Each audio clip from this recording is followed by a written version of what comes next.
Well, Turkey really laid an egg, didn't he, guys? I mean, actually, he laid a bunch of eggs. First, we get Devin Haney running around the ring yesterday. Then we get Ryan looking horrible. And then today we get Efe Ajagba doing the Devin Haney running around the ring versus Martin Bakoli. At least, Martin got a draw versus Efe the runner. You know, they gave Devin the win while he was the runner. And then finally in this main event, Canelo versus Skull. Skull turns into the runner, but they give him the loss. And to be honest, he was the most skillful of all three of the out of all three runners, Devin, Fa, and William. Well, William Skull was the most polished of all three.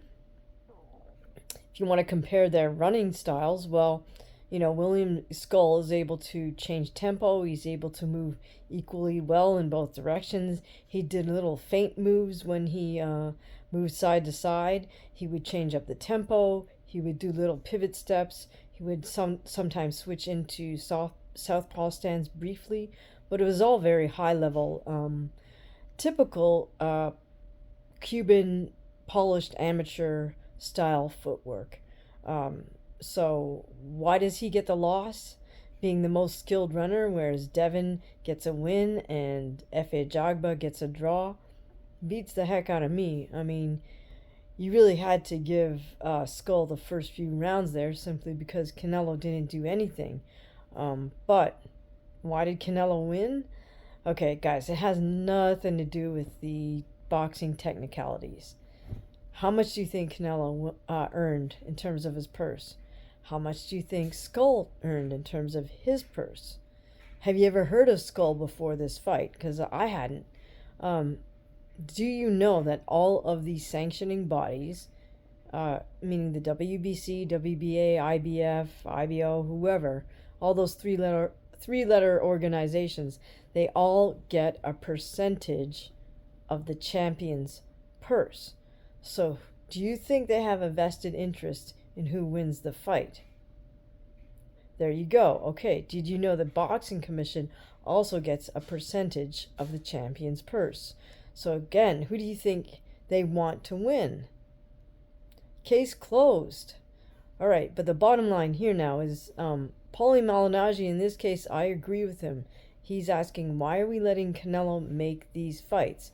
And if you think about it, it probably was Canelo that called this shot.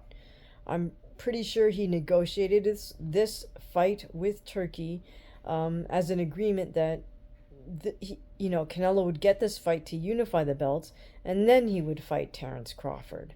But Canelo's the shot caller. He obviously didn't want to fight David Benavidez. I'm sure Turkey tried to put that on the table with him, but this is what they wound up negotiating. And so, you tell me, when a champion doesn't want to fight a valid, difficult opponent in David Benavidez, why do we then reward him with, okay, so then you can fight William Skull and then turn around and fight somebody who's never fought at your weight division before, in Terence Crawford? Why don't you fight David Benavidez? I don't know. I guess it's beyond the money, right? Because Turkey's paying all these fighters very well. So, I mean, Canelo doesn't need any more money, so that's not going to win him over. Canelo basically just gets to pick who he wants to fight, but he's not choosing greatness because he's not choosing to fight David Benavidez. That's the bottom line here, and everything else is just smoke and mirrors. What do you guys think? Are you looking forward to Canelo versus Terence Crawford, or would you rather see Canelo versus David Benavidez? Let me know your thoughts in the comments. Thanks.